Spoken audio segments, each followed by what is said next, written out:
大家好，我係添 Sir， 今次會帶大家環繞梧桐寨行一圈。梧桐寨係全香港最大型嘅瀑布集中地，可以欣賞到多條高矮肥瘦不同嘅瀑布，真係好清爽㗎。想去就跟住我行啦。睇之前記得撳着個鐘仔同訂閱喎。起點喺梧桐寨，路線會以順時針環繞梧桐寨行一圈，循梧桐寨徑上到萬德苑，然後開始踏入山徑。途中會順路經過5條各有千秋嘅瀑布，包括井底瀑、中瀑、彩虹瀑、主瀑同散發瀑。有行澗經驗嘅可嘗試去埋玉女瀑同龍鬚瀑，但係呢條影片係唔會介紹㗎，因為裏邊需要攀爬比較濕滑嘅大石，係比較危險㗎。之後就會經過梧桐寨竹林，沿梯級直落返去山徑嘅入口，再行返落去搭車走人。全程6.3公里，當中3.4公里係山徑，其餘嘅都係石屎路。整體算係中難度，因為攀升幅度都唔少，大石階梯都非常高。好在景點多，變相影相嘅休息時間都多，唔經唔覺就會行到上頂。基本上人人都可以行到，只係時間快慢嘅問題。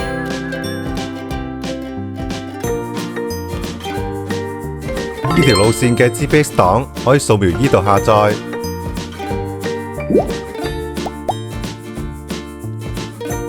去梧桐寨瀑布可以喺港鐵大埔墟站乘搭巴士64K 或者小巴25K， 然後喺呢個梧桐寨站落車。落車後反方向行去梧桐寨路起步，往萬德苑嘅方向行上去。沿路都係寬闊嘅馬路，前段嘅石屎馬路大約係700米，慢慢行上去就當係鬆一鬆腳，拉一拉筋，為將要行嘅大石梯級作好準備。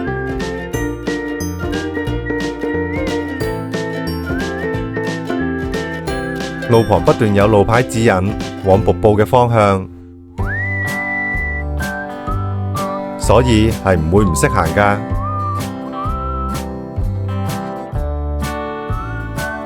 而且方向明確，大路一條，跟住馬路一直上就係啦。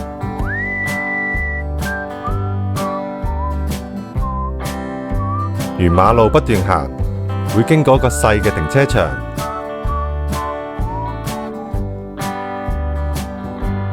留意四周嘅路牌，再次強調係絕對唔會走錯路㗎。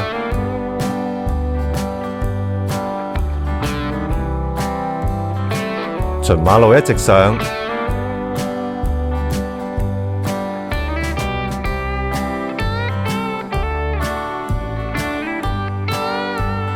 唔想行呢段石屎路嘅，其實可以直接搭的士上嚟，來回就可以慳返合共1.4公里嘅石屎路程啦。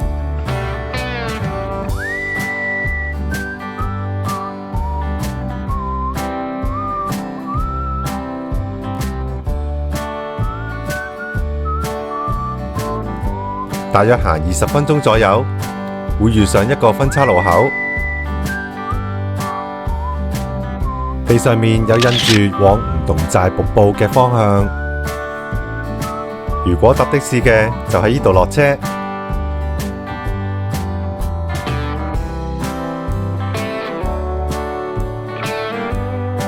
喺梧桐寨村可以揾到有士多，有少量嘅飲品出售。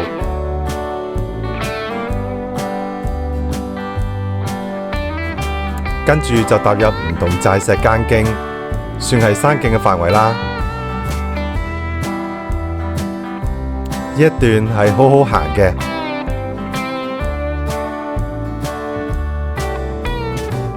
一路上都有非常多嘅樹蔭，而且唔係太斜，只係緩坡慢慢咁上山。一條直路，冇任何嘅分岔路口。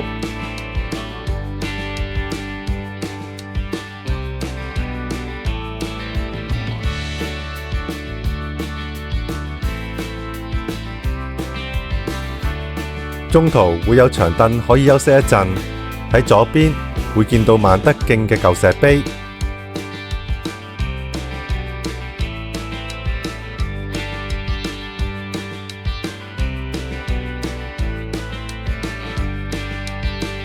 當見到下方嘅一大片梯田，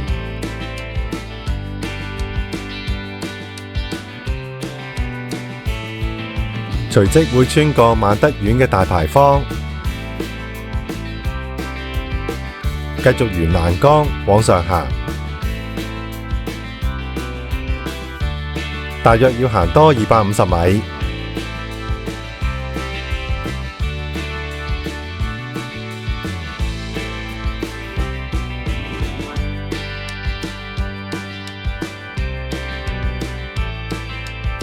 喺近石屎路尾嘅右邊，都會揾到萬德苑嘅舊石碑，睇你眼力好唔好啦。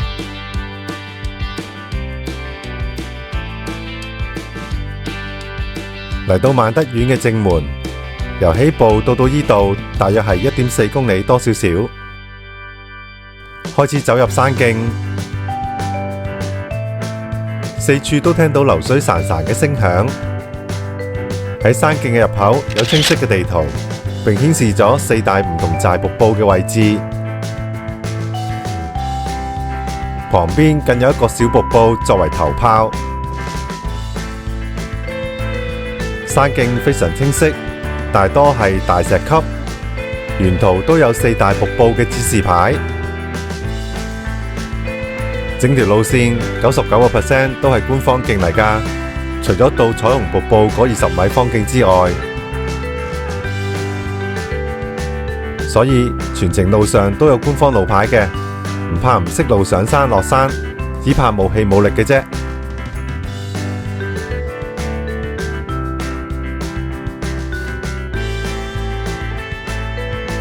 喺第一個分岔路口要直行，跟住指示牌嘅方向往唔同寨瀑布。右轉係唔經瀑布，經4方坳直上大帽山。一陣行完瀑布之後，都會經呢條路落返嚟嘅。開始順時針環繞唔同寨行，繞唔同寨一圈大概係2.8公里。上只有一小段係泥路山徑，其他嘅都係大石階梯。至於落就係先一段平路，然後就係無盡嘅天梯落山。前往第一個瀑布井底瀑，需時大約20分鐘，路程約係600米。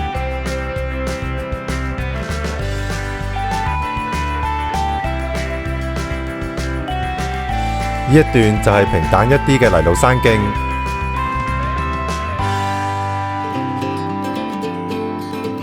途中林蔭充足。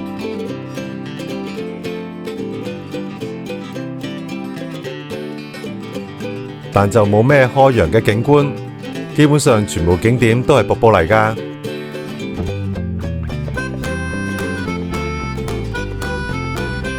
天氣熱嚟玩，不妨嬉下水，逐個瀑布浸一浸，真係好爽㗎。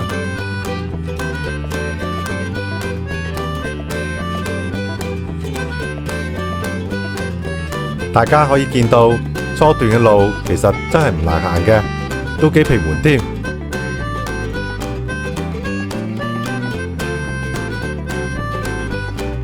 但好快就要踏上多條好長嘅大石階梯，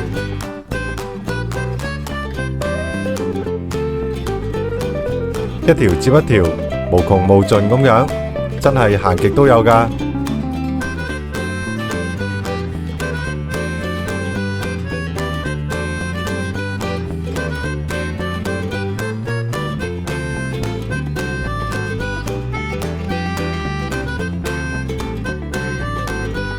山徑並非只係向上行，部分路段都需要往下走，而且仲係非常斜嘅添。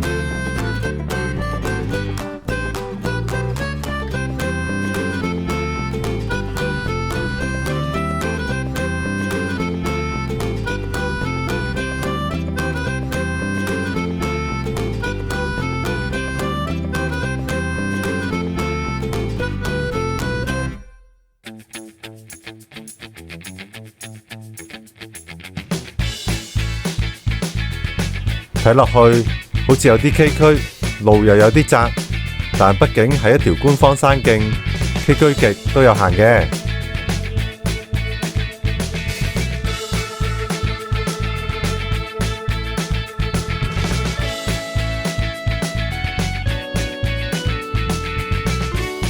沿路慢慢行啦，體力冇咁好嘅就多停留一陣，多啲休息。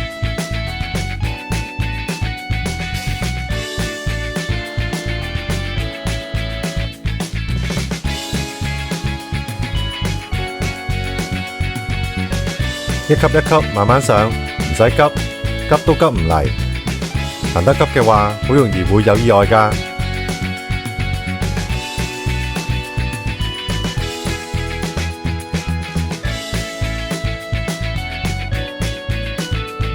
記住休息嘅時候，盡量揾陰涼嘅地方，唔好曬住休息，否則帶幾多水都唔夠㗎。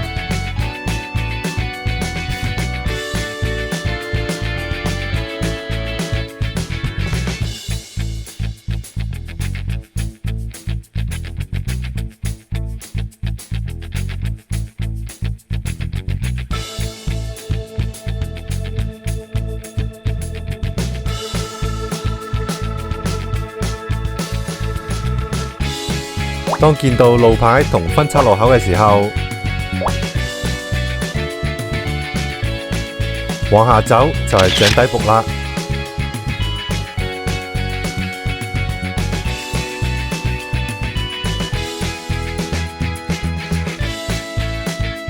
沿欄杆一直行到落底。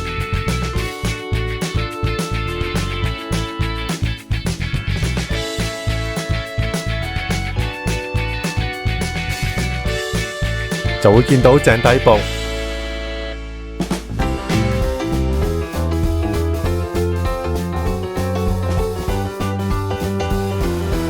井底瀑規模較小，冇咩澎湃感覺，只有約5米高。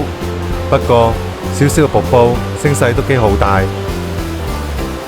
瀑布其實分2層，喺右邊有路可以爬上去，稍為係有少少危險嘅，有興趣就小心咁上啦。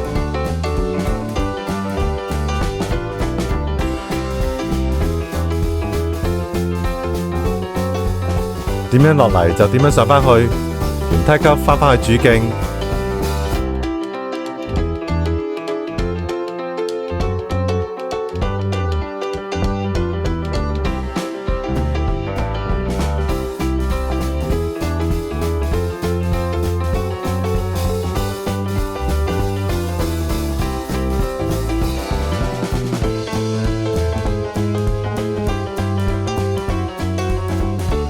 喺分岔路口靠左繼續行，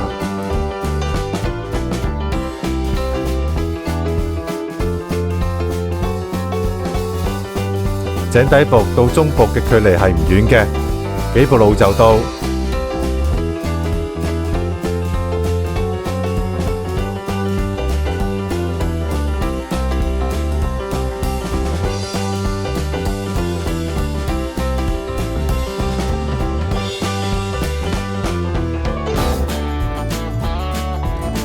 向上行冇耐，應該唔使5分鐘，就嚟到中瀑，又名馬尾瀑。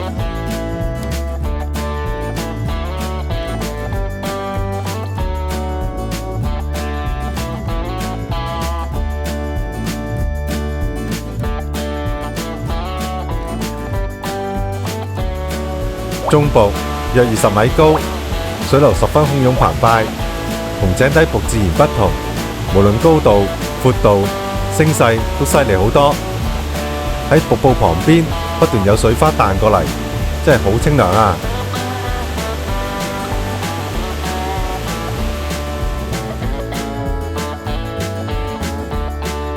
由中瀑前往主瀑，係有一啲距離嘅，慢行需要大約半小時，約係550米。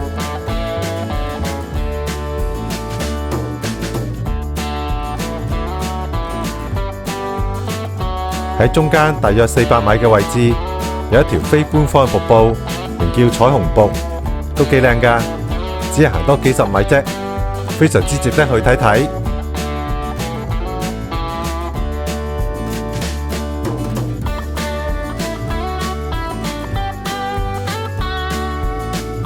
唔經唔覺越上越高，而家海拔已經係450米啦。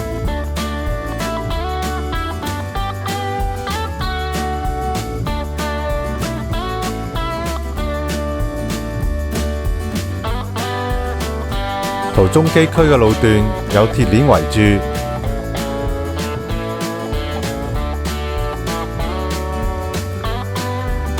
呢一小段好似9曲13彎咁樣，以 Z 字形不斷上。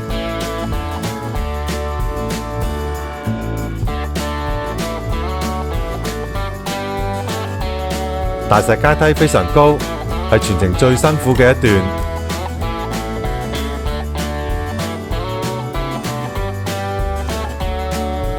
都係嗰句，攰嘅就小休一陣，慢慢上，急都急唔嚟嘅。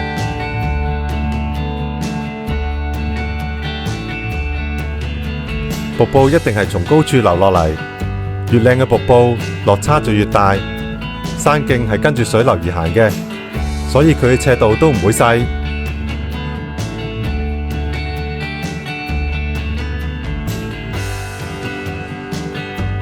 上斜之後，不斷穿越山林之間，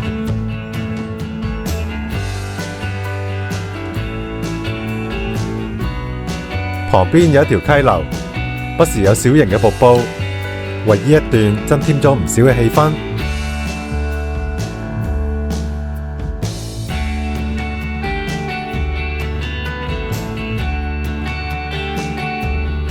潺潺流水，鏗鏘悅耳，行上嚟有幾辛苦都好，一切疲累都盡消啦。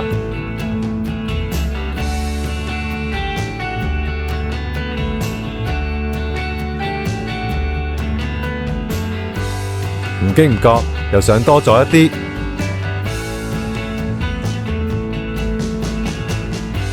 呢一小段又有上又有落，石級時大時細，小心咁慢慢行啊，唔好叉錯腳啊！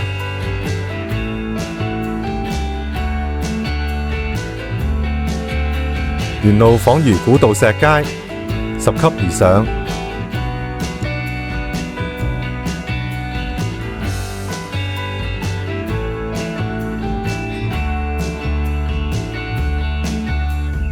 由中部行上嚟，約10至15分鐘後，留意地圖上嘅分岔路口。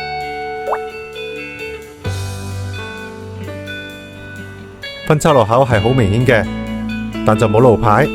因為支路唔係官徑，我哋先向前行，欣賞彩虹瀑。基本上條路都係好闊㗎。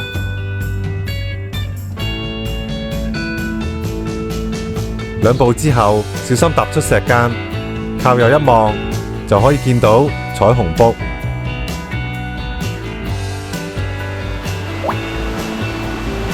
彩虹瀑又名白蛇瀑，就係貌似一條大白蛇，佢唔屬於4大唔同寨瀑布之一，但就小而精美，路線簡單，非常之值得嚟睇一睇㗎。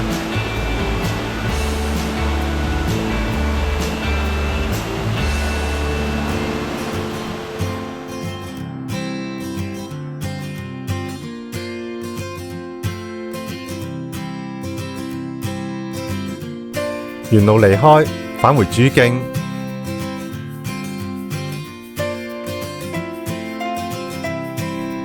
然後直上，繼續往主瀑嘅路。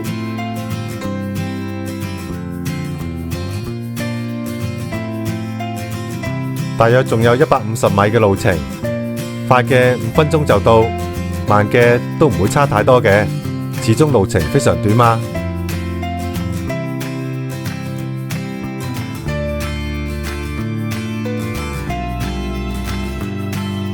唔同寨嘅大石階梯真係唔講得少。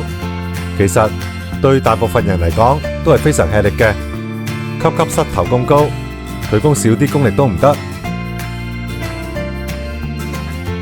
行呢啲大石階梯，大家可以借助行山杖幫手。記住，行山杖落地要先個腳，可以嘅話就挺胸收腹，身唔好傾太前，挺直個人行，用臀肌抬腳上。能夠做到嘅話，摩打腳就係咁樣練成㗎啦。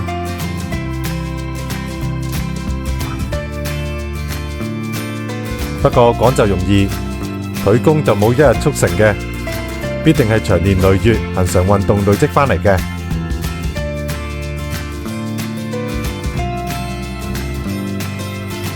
普通唔上運動嘅都市人就平常心啦，按住自己嘅能力慢慢上就得啦。畢竟都係嚟郊遊，唔係嚟跑山比賽嘛。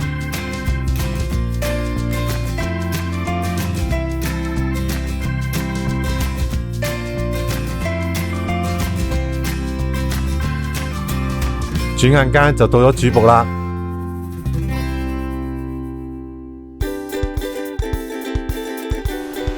主瀑高約30米，係唔同寨瀑布之中落差最高嘅一條。瀑布非常壯觀，聲勢極之浩大，水花四濺，真係蔚為奇觀。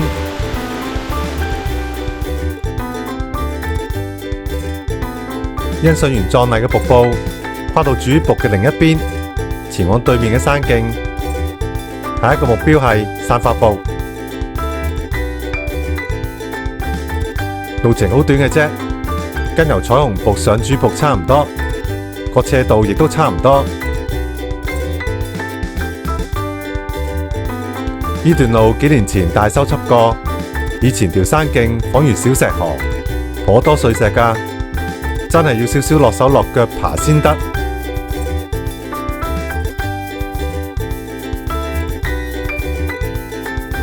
而家路面好咗好多，起碼係可以行嘅，唔使爬。而且仲新建有圍欄保護行山人士。行起上嚟真係輕鬆咗唔少。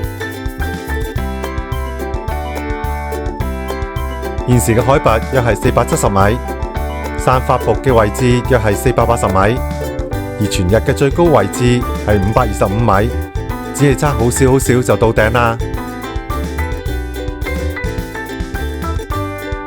大家又知唔知道起點海拔已經有100米呢？而萬德苑就係200米。換句話講，大家並唔需要攀升525米咁高㗎，減去萬德苑前面嗰200米。只係需要攀升325米嘅啫，大約就等於泰敦嘅高度，斜度其實亦都差唔多。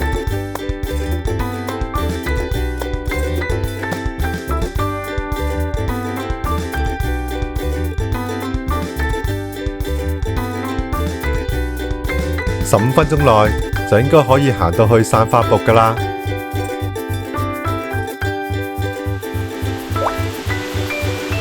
散發瀑高約10米，仿如一把非常美麗嘅繡花，非常優雅，儀態萬千。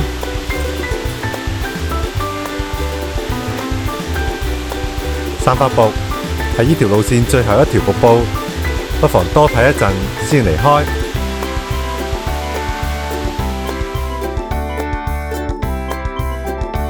登上散發瀑另一端嘅山徑。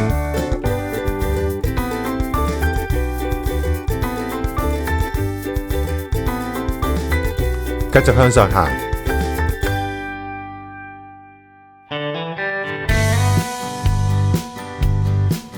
踏上最後一段向上行嘅梯級。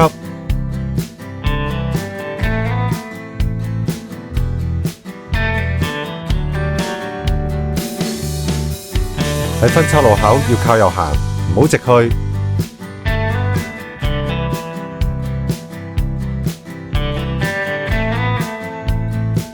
沿石級一直上頂，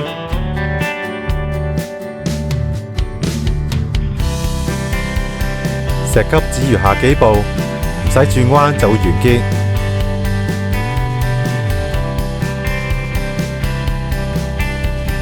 就喺石級嘅盡頭，左邊嘅方徑就係去玉女瀑噶啦。不過沿途都比較危險，後面有另一條龍鬚瀑，有好大機會都要落澗，呢次都唔去啦。直上大斜係上四方山坳嘅方徑，路線係靠右，經另一條路兜一圈，落返去梧桐寨。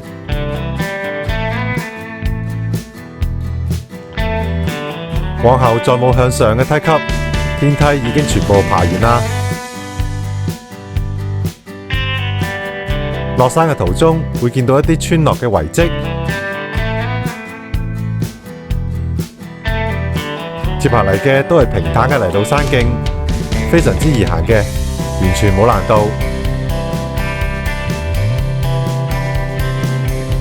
山徑只係稍為窄咗一啲，唔可以兩個人平排行，不過闊度絕對係足夠嘅。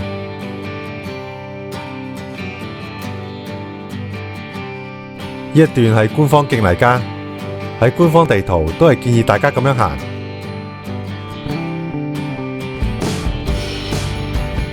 而剛剛喺十字路口直上四方山坳嗰條捷徑就係方徑嚟啦。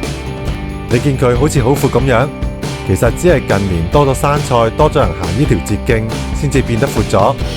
不過斜度係冇變嘅，依然係好大㗎。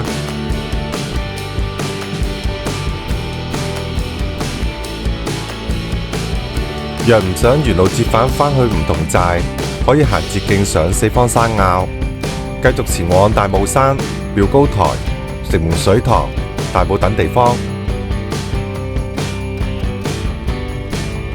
但要有心理準備，行得上去嘅路線就唔會短，全程少不免要10幾20公里。真正秋涼行就冇所謂，但天氣熱就要諗清楚啦。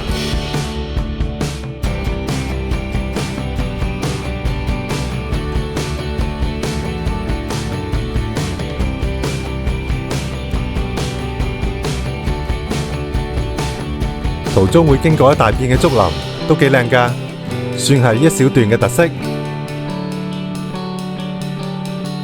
竹林應該係梧桐寨舊村嘅風水林，因為山上見竹林如見舊村。竹林係人為種植嘅，主要用途係防火。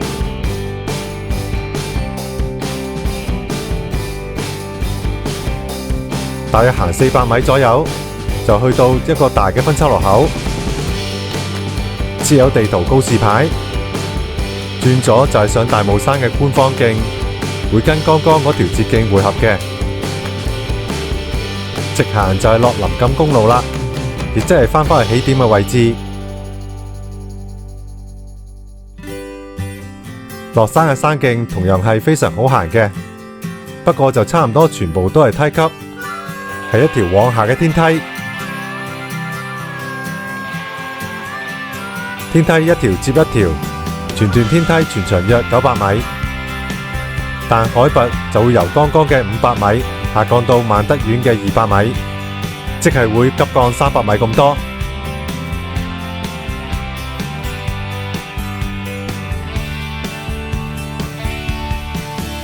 唔足1公里嘅路程，要下降300米，有幾斜呢？應該想象到啦。好彩係落，唔係上。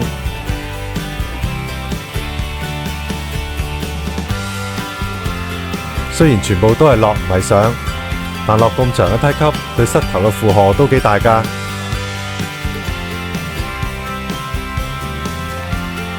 建議曲膝落梯級嚟緩衝對膝頭嘅負擔，姿勢就好似少少深蹲咁樣。不過講就易，上完剛剛梧桐寨嗰段大石階梯，普通人都應該腳軟啦，又點樣曲膝落山呢？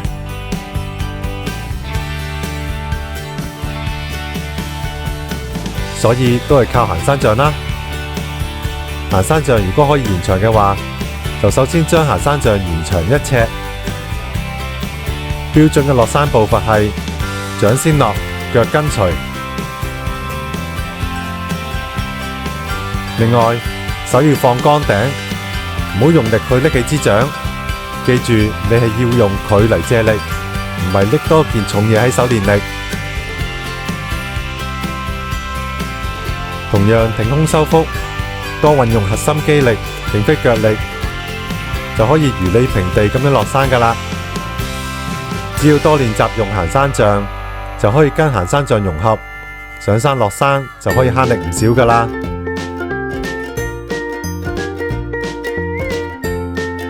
喺秋涼時就可以遠征更多嘅路線，睇更靚嘅地景。大約落咗1/3，有一段空曠少少嘅位置，可以望到大刀屻。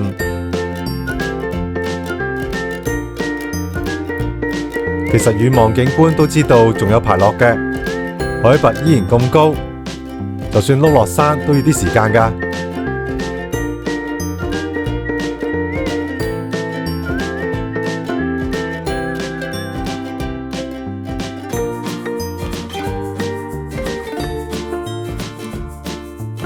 論風景，當然上嚟嗰條路好多瀑布睇，會好好多。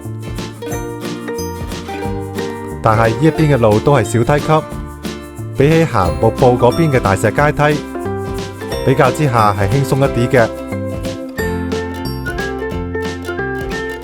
若然覺得呢一段好悶嘅，唔想行嘅，可以沿路落返去，再睇多一次每一條瀑布，睇睇會唔會少一啲人。可以影到更多嘅靚相。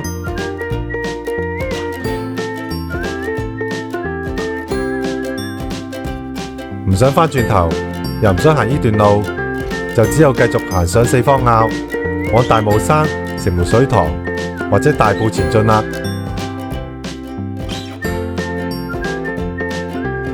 不過提一提大家，大帽山道同城門水塘嘅半塘徑同樣都係石屎路嚟㗎。而且仲更長嘅添。若想完全避開唔行石屎路嘅話，其實都幾難㗎。即使經鉛礦坳落大埔，去到打鐵坳，同樣都係石屎路嚟嘅。除非喺新屋家直接搭小巴走，唔行落大埔站啦。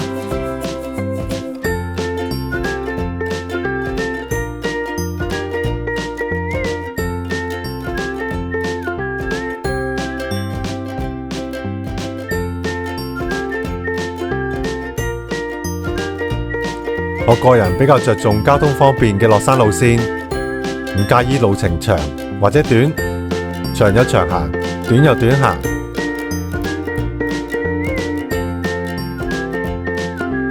毫無疑問，經唔同寨嘅巴士班次係比較頻密嘅。假日城門水塘嘅小巴通常都大排長龍，大帽山得一架巴士更係非常難上車。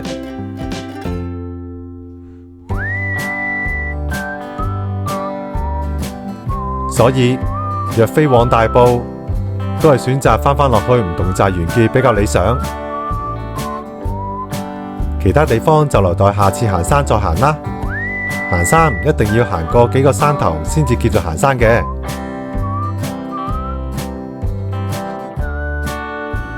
大部分嘅行山人士都係嚟郊遊嘅啫，重點係離開煩鬧嘅生活一陣，親親大自然，放鬆一下身心靈。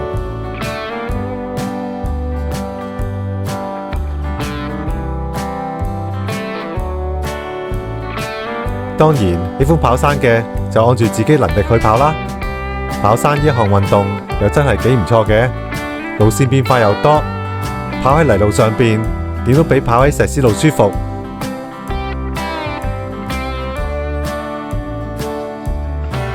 環境又好，風景又靚，有機會就試一試啦。揾段平一啲嘅山徑嚟輕鬆跑。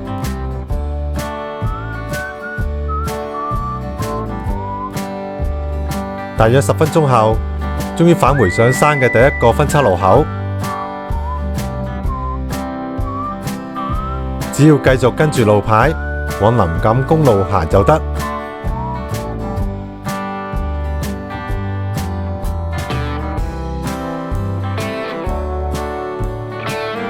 喺呢度先作一個小總結，環繞唔同寨一圈嘅難度係3星。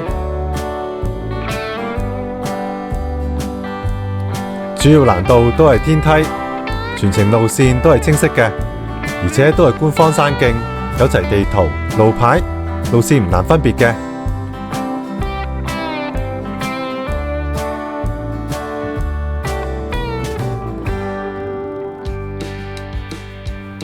溫馨提示一下，大家喺嬉水嘅時候要分外小心，部分瀑布嘅水潭都幾深嘅。正所謂嬉山莫嬉水，點樣玩先玩得安全，大家識嘅。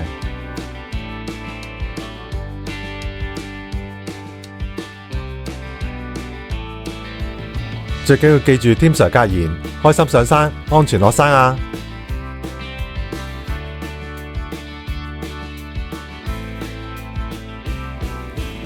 往後嘅路線冇太大特別要加以描述，就係原路折返，石屎斜路一條。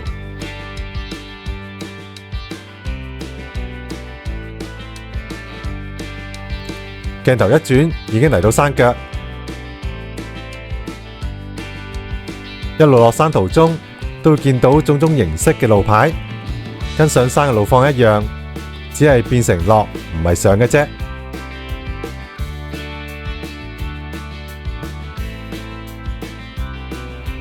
正常全條石屎路碌落山，應該唔使10分鐘，好快就到㗎喇。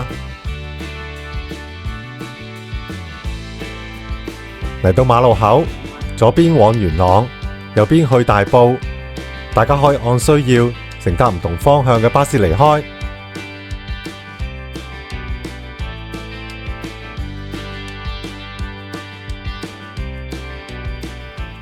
今次咁清爽嘅旅程就嚟到呢度，希望大家都可以繼續開心上山，安全落山啦！鍾意我 channel 嘅朋友記得 subscribe 同 like 啊！搵行山路線記得嚟 timhiking.com， 我哋下次再見啦，拜拜！